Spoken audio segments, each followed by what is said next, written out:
ఈ దీవెనలు ఒకటే కాదు, కర్సింగ్ అంటే ఎదుటి వాళ్ళ చెడు కోరుకుని చేసే కొన్ని కార్యక్రమాలు కూడా జరుగుతూ ఉంటాయి. అవి కూడా ఈ బయోమాగ్నెటిక్ వేవ్ ద్వారా, అంటే జీవకాంతం ద్వారా అవతల వాళ్ళకి చేరుతాయి. అంటే శపించడాలు, శాపనార్థాలు పెట్టాలు, చేతబడులు చేయడాలు, ఇలాంటివి కూడా కొన్ని జరుగుతున్నాయి కదా. ఈ విషయంలో మహర్షి గారు ఏం చెప్తారంటే, ఒక వ్యక్తి ఎదుటి వ్యక్తి చెడు కోరుకుని ఆ వేవుని కనుక పంపిస్తే, ఆ పంపించిన వాళ్ళకే వాళ్ళ వాళ్ళకే ఎక్కువ నష్టం కలుగుతుంది, కానీ రిసీవ్ చేసుకునే వాళ్ళకి అంత ఎక్కువగా నష్టం కలగదు. రిసీవ్ చేసుకునే వ్యక్తి నెగటివిటీని రిమూవ్ చేసుకోడు. నెగటివిటీని విశ్వకాంతం తీసుకెళ్లి వాళ్ళకి అందించదు.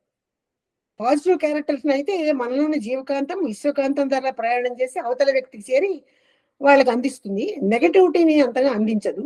అంతగా నెగటివిటీ పాజిటివ్ ని భగవత్ శక్తి రిసీవ్ చేసుకోదు. ఆ రిసీవ్ చేసుకునే వ్యక్తిలో ఉన్న ప్రాణశక్తి కూడా భగవత్ శక్తి, అది రిసీవ్ చేసుకోదు. దానివల్ల అతనికి నష్టం జరగదు, కానీ పంపిస్తున్న వాళ్ళకే నష్టం జరుగుతుంది. వాళ్ళ వాళ్ళ బాడీలో, వాళ్ళ శరీరంలోనే ఆ నెగటివిటీ ప్రవేశించి వాళ్ళకే ఎక్కువ నష్టం కలుగుతుంది. రిసీవ్ చేసుకుని వాళ్ళలో ఇప్పుడు ఇప్పుడు శపించడం అన్నది, వాళ్ళు చెడు కోరుకోవడం అనేది ఒక కోపంలో, ఎమోషనల్ మూడ్లో మనం పిల్లల్ని కానీ, పెద్దవాళ్ళని కానీ, శత్రువులు కానీ ఒక వాళ్ళని గురించి కొంచెం నెగటివ్గా ఆలోచిస్తున్నాం. అలా ఆలోచించడం అన్నది ఆ నెగటివ్ ఫీలింగ్ వాళ్ళకి వెళ్ళదు. వెళ్ళకపోవడానికి కారణం ఏంటంటే, ఎమోషనల్ గా ఉన్నప్పుడు పంపిస్తున్న వేవ్ వెళ్ళదు. మెడిటేషన్ చేసినప్పుడు కానీ, ఇతరితర కొన్ని జపాలు చేసినప్పుడు కానీ, భగవంతుడి సేవలు చేసినప్పుడు కానీ, కొన్ని సత్కార్యాలు చేసినప్పుడు కానీ మనకి ఈ బీటా నుంచి ఆల్ఫాకి వస్తాం అనమాట.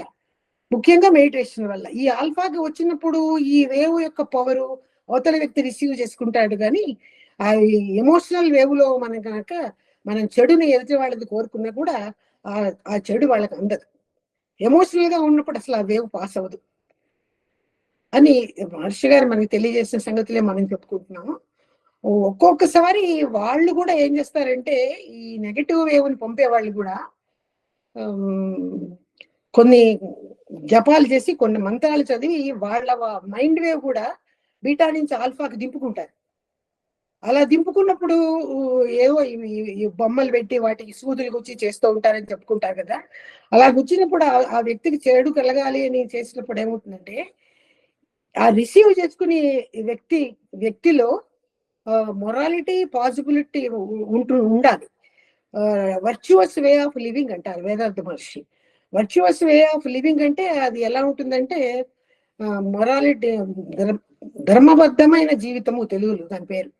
ఆ ధర్మబద్ధమైన జీవితంలో మొరాలిటీ, డ్యూటీ అండ్ చారిటీ అని 3 ఉంటాయి.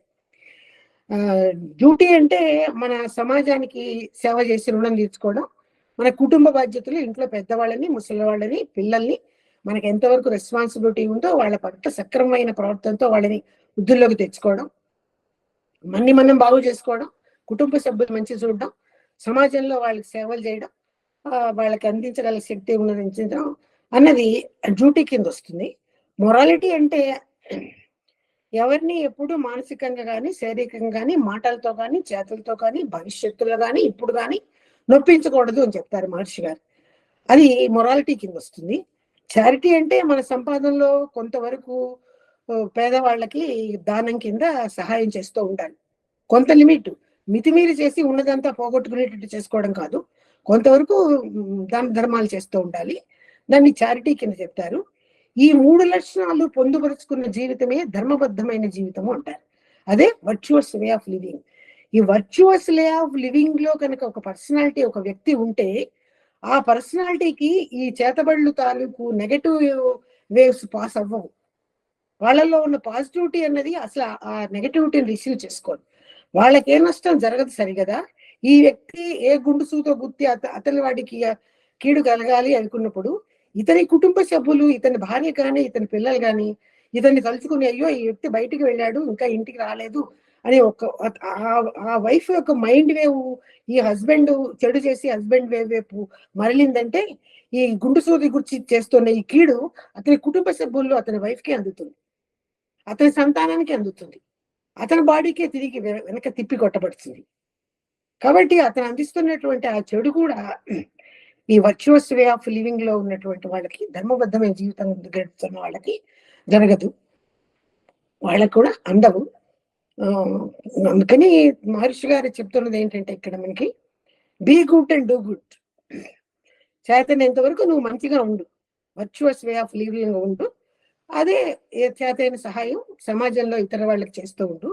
దానివల్ల నీ శరీరంలో, నీ జెనెటిక్ సెంటర్లో ఉన్న ముద్రలు కరిగిపోతాయి. సెన్ ఇంప్రింట్స్ కరిగిపోతాయి. చెడు ముద్రలు ఎప్పుడైతే కరిగిపోతున్నాయో నువ్వు మంచి కార్యాలు చేయడం బట్టి మంచి ఇంప్రింట్స్ వెళ్ళి ఆ చెడు ఇంప్రింట్స్ పైన కూర్చుంటాయి.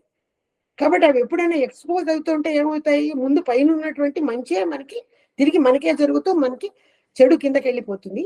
ఆ నెగటివ్ ఇంప్రింట్స్ అన్నవి సర్వైవ్ అవి పైకి రావు, ఉంటాయి లోపల అనగదొక్కబడి, అవి సర్వైవ్ అయి పైకి రావు. ఈ రకంగా మనకి దీవెనల రూపంలో కొంత సబ్జెక్ట్ని ఆయన అందజేశారు. ఇంగ్లీష్ ఉపన్యాసాల్లో ఇవన్నీ ఉన్నాయి. ఇవే మనం చెప్పుకున్నాము. మన ఎంఏ సబ్జెక్ట్స్ లో కూడా ఇదే సబ్జెక్ట్ ఉంది. ఆ చదువుకునే రోజుల్లో అంతగా అవగాహన అవ్వలేదు.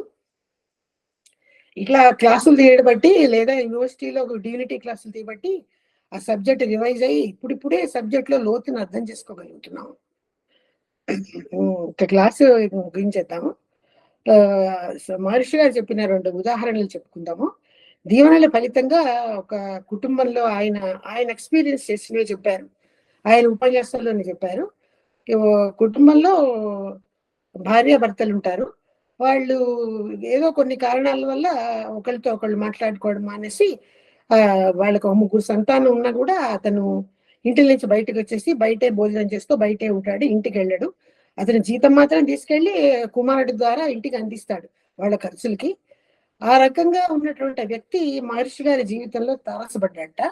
అతను తన ఇబ్బందిని చెప్పి, నా ఇబ్బంది నేను ఎలా ఎదుర్కోవాలండి, దీనికి ఏది నాకు పరిష్కారం అని అడిగితే ఈయన ఏం చేశారంటే దీక్ష ఇచ్చారు.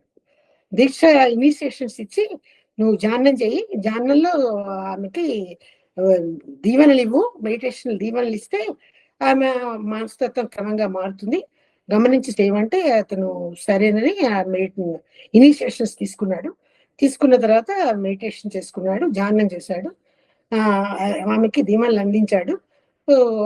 అది అట్లా ఒక 2-3 నెలలు జరిగేసరికి ఆమెలో మార్పు వచ్చింది, అతనిలో కూడా మార్పు వచ్చింది.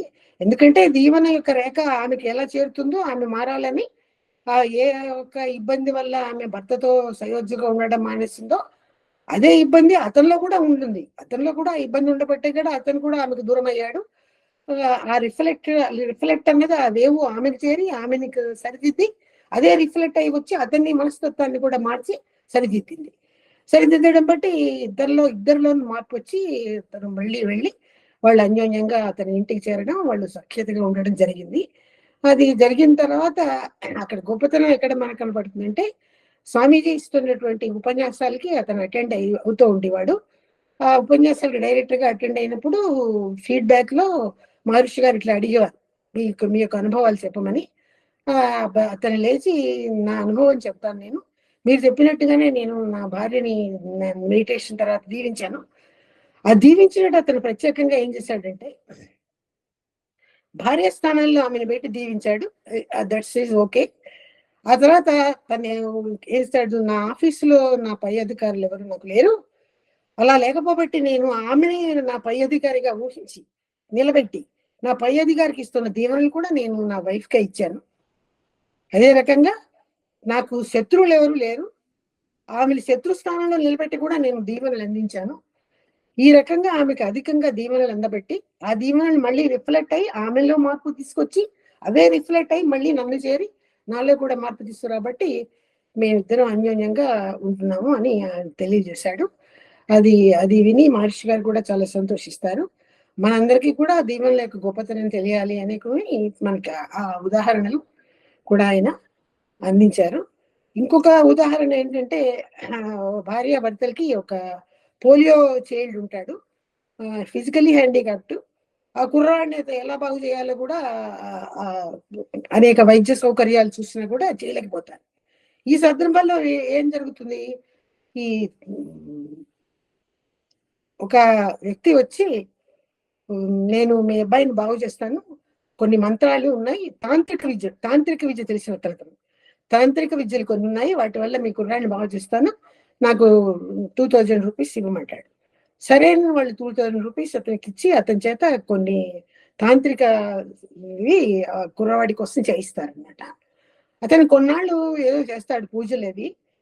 చేసి నాకొక దేవుడి విగ్రహం ఇవ్వండి పూజ చేయాలంటాడు.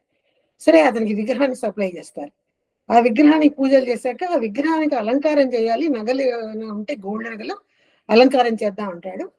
ఆమె ఏం చేస్తుందంటే ఈ పిల్లవాడి ఆరోగ్యం కంటే నాకు ఈ బంగారం అంత ముఖ్యం కాదనే భావంతో తన నగలన్నీ ఇచ్చేస్తుంది. ఆ నగలన్నీ ఆ విగ్రహానికి అలంకారం చేసి ఆ తాంత్రిక ప్రయోగాలు అవి చేసి పూజలు చేస్తాడు.